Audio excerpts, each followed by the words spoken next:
chance to be the best, and that is facts. It's a war between the Alpha and Omega. More intense than Street Fighter on the Sega. Your team is weak, it's time to make a couple trades. Get a player off the waiver just to plug them in and play. Do whatever that it takes so you can win it. Make it to the ship so you can say that you were in it. If you don't win it, then it means you're number 2, and number 2 ain't number 1, so number 2 ain't good enough. Just means you couldn't get it done. You had a run but couldn't finish. So when next year comes, I hope you're doing something different. Plan to make it to the top, you need to build right. Make a trade to win the game as if it feels right. 25 is here, the new year starts, draft night. Hope that you're ready for the fight like Friday night lights. Keep the enemy in sight, try to beat them like you might. Yeah, fantasy is back and PPL is where it's at. PPL is where it's at. The wait is finally over, PPL is finally back. Everybody ready, trying to be the next champ. Yeah, you know the show is starting when you hear the new rap. Welcome back to the twins, to the gaff and the gods, to the boss. Trade 50 in the squad, to the plays, maybe gas, Argonauts and the skulls. We've been waiting too long, man, it's finally time to ball. Yeah, it's time to get it on. And here we are, Week 10, PPL Live. We're here for another week of PPL action.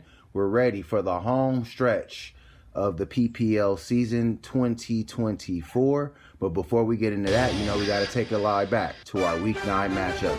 Starting with the Argonauts, leaving no doubt in a big win, 157 to Kev TNT's 137. Only for the boss, gets a big win, gets in the winner's circle, 131 to the Gaffs, 124. The Skulls make it 5 straight with a big win, 145 to the United Players, 113. Squad underestimated, get back on track in the Alpha Conference, big win, 152 to Trey Fitty's 109. And Appease the Gods continues to be the hottest team in the PPL, win a big prestige matchup of the week, 133 to Patty's Twins, 83. Man, another great week of PPL action. Week 9 was full of high-scoring affairs, a lot of scoring, a lot of fireworks, man. But before we get into Week 10, let's take our last look back at Week 9 with the good, the bad, and the ugly. You know how we do it here in the PPL, good, bad, and ugly of Week 9. Get us into Week 10, but before we do that, let's hear it, Ulysses. Let's hear your good, bad, and ugly. Well, Gino, I know that you've been critical on this team, but I think that only for the boss. I saw Big Chief and so did the Gaff. Okay. Went into that Monday night game with a deficit and pulled it off. Mahomes and Kelsey look vintage. Right. The coach win. But what really impressed me was the trade, right? This team needed to make a move, make it happen, and they ended up getting 2 starters. James Cook, 9.4, respectable day. Not great, but respectable. When the other guy on the squad, Nick Chubb, had 4. So, this addresses an issue, not completely, but it gets him moving in the right direction. Right. And Devontae Adams, although the TD came late, it was absolutely necessary, and without it, he wouldn't have won this matchup.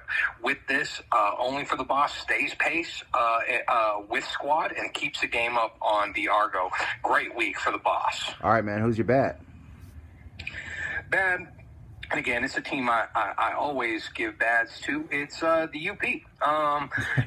They went into this matchup against the Skulls, and again, no hate on the Skulls here. They put up a respectable line, but the UP, again, they had 2 guys that basically had 25 points in Derrick Henry, Hopkins.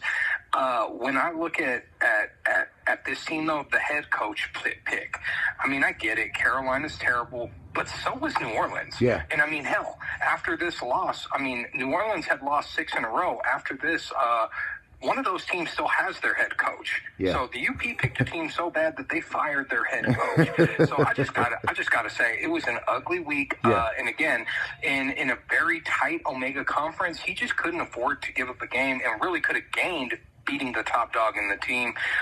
It was just a bad week for the UP. He needs to do better at the HC. No, definitely, man. Definitely. RIP to the career of New Orleans coach Dennis Allen. And what's your ugly? Ugly's Patty's Twins, man. Only team to not crack 100. This was a prestige matchup, and they got smoked. I get it. We talked about it last week, not having Brock Purdy, not having Najee, not having that San Francisco D. all factored just like we thought. Right. But it was more so some of these other guys that really just couldn't get involved. Jonathan Taylor, 7.4. Xavier Worthy, negative. I don't understand what's going on. And then again, got caught up with that New Orleans coach or defense against Carolina, only putting up 4. It just really didn't crack anywhere. And again, the Twins, they needed this win to keep pace. I'm concerned if they're viable going forward. Man, that's pretty damning. All right, man. My good is going to be squad underestimated, man. 152 in a game that Puka Nacua actually got booted out of. We got 20 from Aaron Rodgers. Appease the gods. They taunted squad for that move, but it's been working out for squad. They found some stable QB play. Saquon Barkley making, NFL films worthy highlights, jumping over people, getting them to 31.4. Squad looking awesome here. Getting a much needed win in the Alpha Conference, breaking that 3-game losing streak. And they got it everywhere where they needed it. Smart coach play. Smart defensive play. Everywhere they needed it, they got it. Especially Brock Bowers looking like one of the top rookie picks this year in the PPL. So squad underestimated gets my good. Coming back in the conference play with a strong win in Alpha. My bad is a team that you know what? It's hard to say that it is bad because they've had such a good year. But, their conference is going to give them a run for their money, and that's always the history of Omega, and that's the Gaff Attack, man. You got to get wins at these crucial points in the season. Yeah, the good news for the Gaff is that it wasn't a conference loss, but it's still a bad loss because the Skulls and Appease the Gods are on all-time winning streaks. One's at 5, one's at 7. That's a very rare thing to see in the PPO is winning streaks that long. So you've got to find a way to keep pace. Weren't able to do it. Weren't able to find enough points. And then you got to look at CeeDee Lamb's situation, losing Dak Prescott, as well as nursing an injury with his AC joint, I believe. And then A.J. Brown has been in and out of that lineup and only given 4.6. The bright spot is that Jalen Hurts is having himself a great season and that he's been able to find a good play out of guys like Chuba Hubbard and Taylor Kraft. Just couldn't get enough. But it was a bad week for the Gaff. And my ugly is a team that I think they may be at an end here. And that's I need about Trey Fitty. Just couldn't muster up any points on the other side of that matchup with squad underestimated. 1.6 from Kyle Pitts, 1.4 from Marvin Harrison. Drake London went out of that Cowboy game after looking like he started off with gangbusters. He was going to have a big game. And they've got the talent. They've got the skills, but it's looking like it may be a long offseason again for a team that we thought had a lot of promise. Another ugly week, just not living up to the names and living up to the scoring potential that this team had. Trey Fitty can still play spoiler in some spots, and because Alpha has been so bad, I don't even know, because they lost the squad. That was the number one team that they could have gained ground on. So it was just an ugly week for them. But at the end of the day, life springs eternal for still some in the PPL. And we got to jump forward to those who do feel like they still have a shot. And we start with our first Week 10 matchup. We go interconference here for an Alpha versus Omega matchup. A rematch of Pantheon Cup 5 and Pantheon Cup 11. Surprisingly, we got the United play as the Destroyers taking on the Argonauts. All right, man, so we got the Argonauts coming into this matchup, scoring at a very high rate. They've now won 2 in a row. The United play as the Destroyers. Obviously, you're bad for this week for their loss. What do you think of this one, UP Argo? Yeah, the Argo, have found some winning ways, and they continue to be one of the highest scoring teams, and I see no reason why it should stop this week. Even with Dak Prescott going out, he wasn't really a factor in that Leave No Doubt performance. I think Tua and company can definitely get it done. They played Buffalo very competitively. Right. Achane's really taken over the role. Williams, Jefferson, he's got cutback.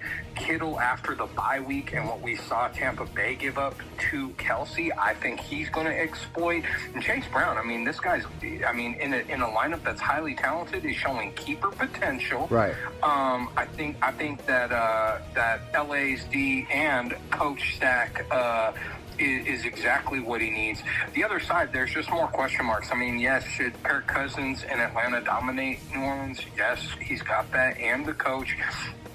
To me, it's just been the inconsistency of the UP's play. Okay. What kind of team are they going to be? He's got favorable matchups here. I think he's competitive this week, but I think Argo ultimately keeps their winning ways. Okay. I've got them in a high performance on both sides. I think he goes 143 to the UP's 129. Okay. I'm with you, man. At the end of the day, I think the Argonauts get this win, but I do like some of the United players' matchups. I do like Derrick Henry Thursday night against Cincinnati. And if T. Higgins plays, I like his matchup as well. I don't know if he's gonna play. Kirk Cousins is a guy who, you know what, when you look at his performances, you don't think that he's doing much, but then you look at it and he's at least getting you serviceable points. Against New Orleans on the road, though, I think that might be a little bit of a harder task for him. Now, on the Argonaut side, I don't really like the Tua Devin Achane stack. I think that Tua has a big cap on his potential, and I think that could hold the Argonauts back. And they have a lot of players playing in one matchup on Monday night.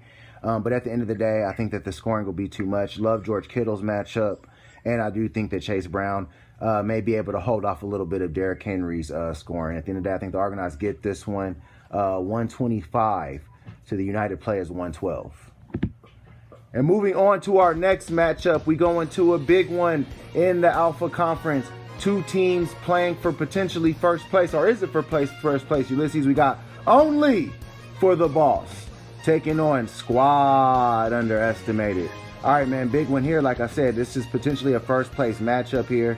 Patrick Mahomes finally looked like himself on Monday Night Football against the Buccaneers, but Aaron Rodgers looks like he might have also found a little bit of that fountain of youth on Thursday Night Football, man. What do you think of this one?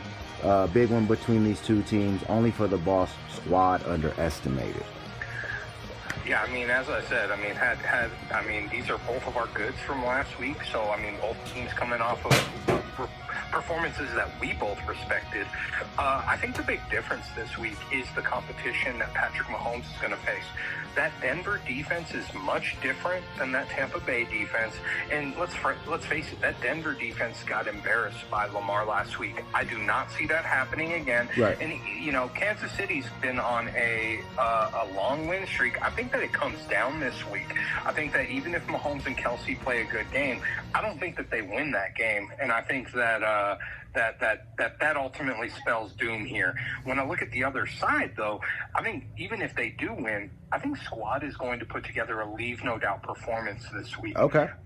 You mentioned it. Aaron Rodgers is hitting, and again, surprising to me that the lineups are the way they are. Yeah. I mean, you know, Adams gets some of that, so he mitigates it, but Saquon Barkley's running on another level, highlight real performances.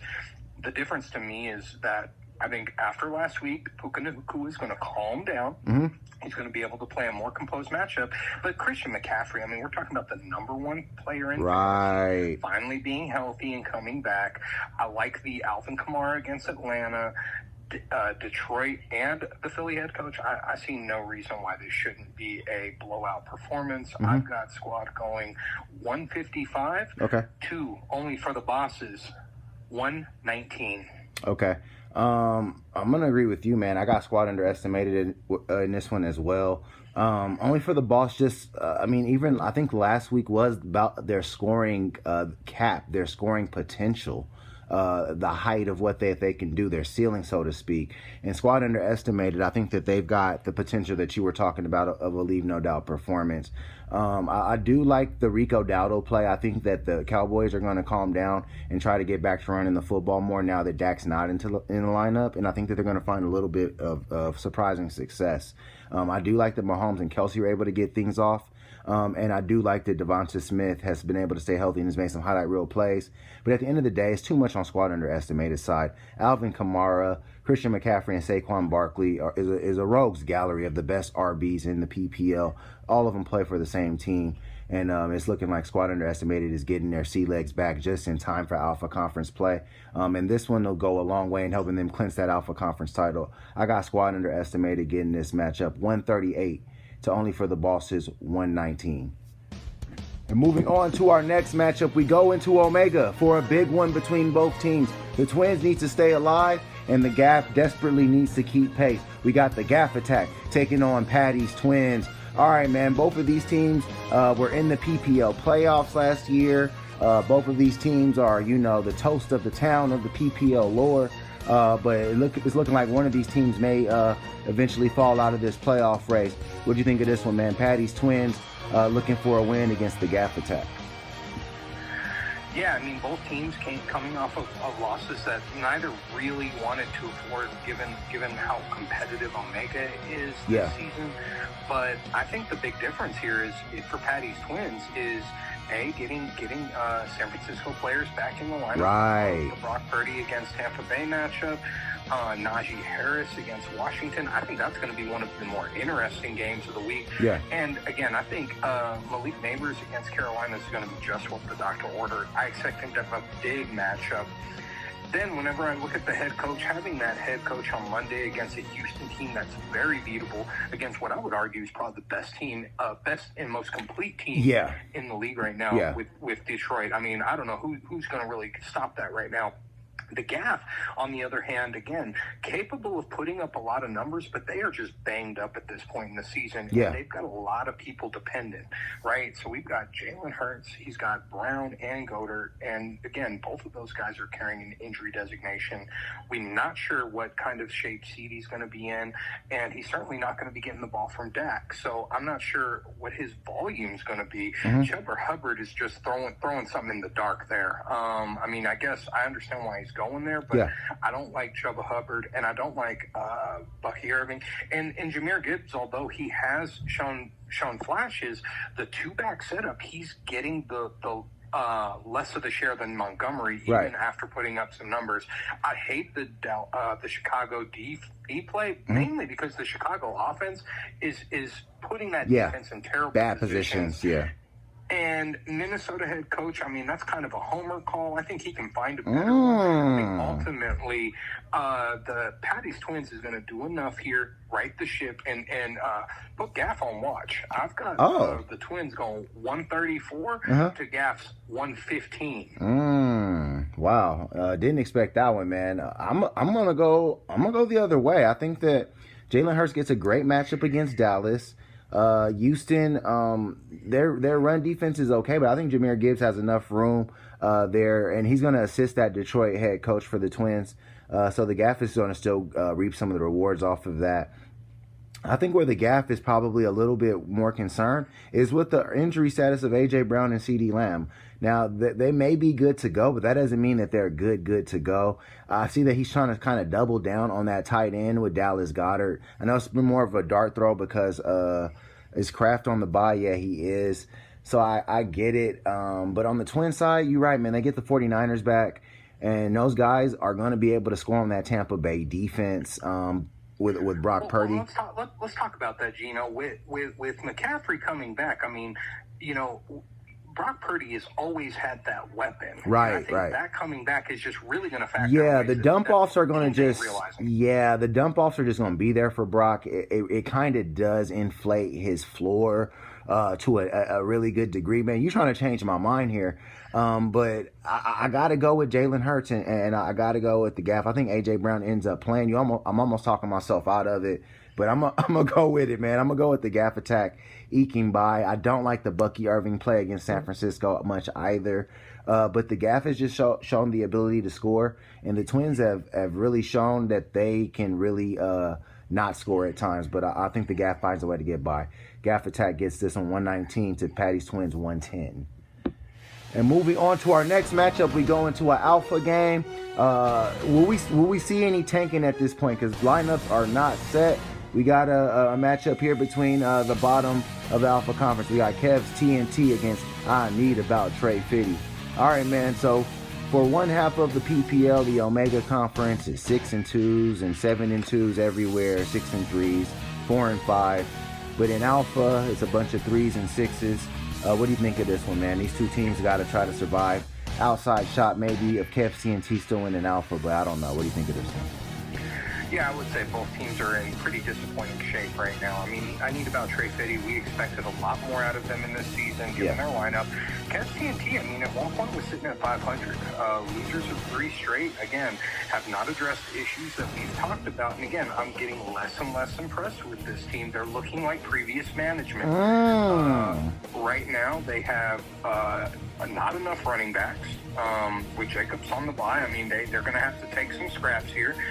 Kean Coleman looking like he's not going to play, and he doesn't have a coach. Now, the one bright spot here is Nico Collins is able to come back. He's still up in the air whether he'll play, but that has a major fact. I mean, is when he was hurt, he was number one wideout, I believe. Yeah. When I look at the other side, I mean, you've got guys that should be scoring, and I love what Josh Daniels and company could do against Pittsburgh. Again, mentioned it. I think that's going to be a more exciting game. I think that even Drake London got involved last week. Let's hope that he comes back healthy. But overall, I just look at this, and one team again has some lineup work to do. As it stands, I'm going to say that this is going to be my lock of the week. Both of these teams are losers of 3 straight, but I think I need about Trey Fitty's attention to detail here is the difference. Setting their lineup and addressing things is going to be the difference. I've got them winning this one 118 to Cavs TNT's 84. All right, man. I'm with you. I'm going with Trey Fitty. Trey Fitty's got a lot of scoring potential, man. This is just a team that I really like. Love Jaden Daniels. Love Breece Hall. James Conner is always a fairly solid play. And I hope Drake London gets back into that lineup. But let's talk about it. Garrett Wilson, he's the guy that's been the biggest beneficiary of the Devontae Adams trade. I've said this for weeks. He's getting singled up, and he's really taking advantage of the matchups that are coming to him. Now, on Cavs TNT side, Joe Mixon has been a man amongst boys this season. He's been one of the top running backs in the game, regardless of matchup. I think he's had a 100-yard game. Jackson Smith and Jigba had a huge game, kept him in that matchup with the Argo, but he's not going to have him this week, and he's got to be able to make some adjustments. Mike Evans also probably won't be ready to come back from that injury, and it doesn't look like Nico Collins will either. So at the end of the day, it's just going to be a little too much. I need about Trey Fitty getting a much-needed win, keeping themselves alive, and probably sending Cavs TNT into first pick territory. I got Trey Fitty getting this one, 128 to Cavs TNT 102. And moving on to our prestige matchup of the week. ATG starting to get comfortable here. We got a big one here in the Omega Conference. 2 7-2 teams. This matchup could very well determine the number 1 seed in the PPL playoff. A big one here. We got Appease the Gods taking on the Skulls. All right, man, big one here. Both of these teams desperately need this game. Both of these teams have finally played themselves into this position. 2 teams who have been sleeping giants over the years in the PPL, but here they are in a huge prestige matchup. The Skulls taking on ATG. Yeah, I mean, what a delight for the league. Whenever I look at this matchup, I mean, both teams coming off of, like you said, historic runs. I'm not sure the last time we've had teams have win streaks of this length meet this deep into the season. Right. Lamar Jackson's playing like an MVP. Robinson and Montgomery highly involved in those offenses. McLaurin only had 2 catches last week, but they were both for tugs. What that means is when the pressure's on, Jaden Daniels knows that he can trust McLaurin, and so I think that role just expands. You mentioned it, with the lack of wide receivers. I think Tank Dell showed his potential, had his biggest game of the season last week. Right. Looks to continue. Appease the Gods, picking up Otten. You know, he's been having Baker Mayfield on the bench. He's been watching a lot of Tampa Bay ball, and Cade Otton's been delivering the last few weeks.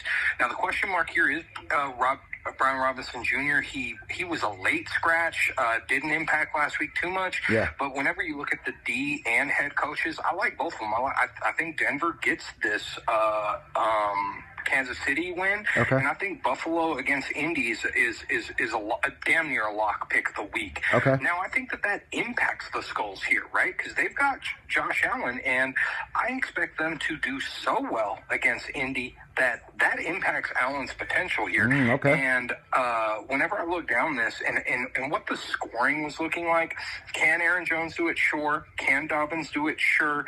And Ramondre Stevenson, I mean, again, Chicago's D has been one that I don't like. I think that's probably where I'd be going. Zay Flowers is somewhat of a check on Lamar Jackson.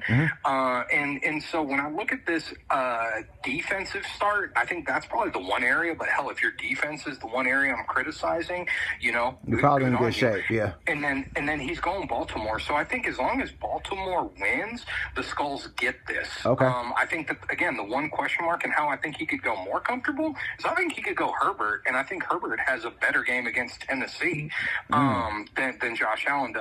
Regardless, I've got the Skulls winning a matchup worthy of the prestige matchup and going 138 to appease the gods 132.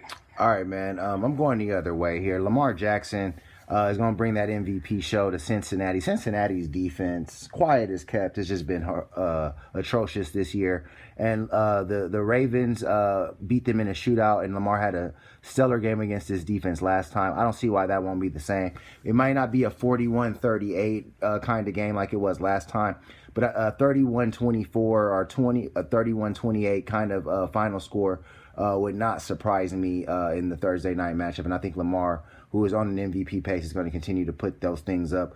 Now, Zay Flowers being a big beneficiary of that remains to be seen. But both of the Skulls' top receivers are going to be in that matchup. So a lot of what is going to happen in the prestige matchup of the week is going to get started tomorrow night in a huge divisional game. I'm really looking forward to it. David Montgomery, to me, is what's really the glue of Appease the Gods. This guy gets those goal line carries. This guy is the glue of the Detroit Lions offense as well. And he's a guy that's just reliable, rock steady type of dude that is going to give them the production that they need when the chips are down, when they need those 6 points near the goal line. And Bijan Robinson obviously is having himself a breakout season, looking like the guy that ATG used with the #1 pick in last year's draft. Now, on the Skull side, I like Josh Allen's matchup, but you said it. He may end up in a situation where the running game can carry the day a little bit, and maybe he doesn't have to get quite as busy. Tennessee has a pretty good run defense, but I think that the Chargers will be ahead in that matchup, which will give J.K. Dobbins opportunities.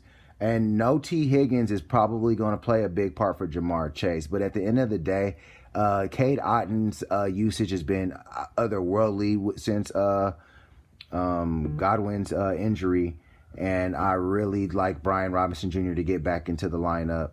That Denver defense is I think is gonna give Mahomes a couple of problems, and Buffalo could be looking at a 20-point coach win. Baltimore, they may be lucky to win. So with that being said, I think Appease the Gods gets this on the strength of perhaps a Cincinnati upset. I'm not calling it, just saying that that's a potential outcome. I got ATG getting this one 131 to the Skulls 122.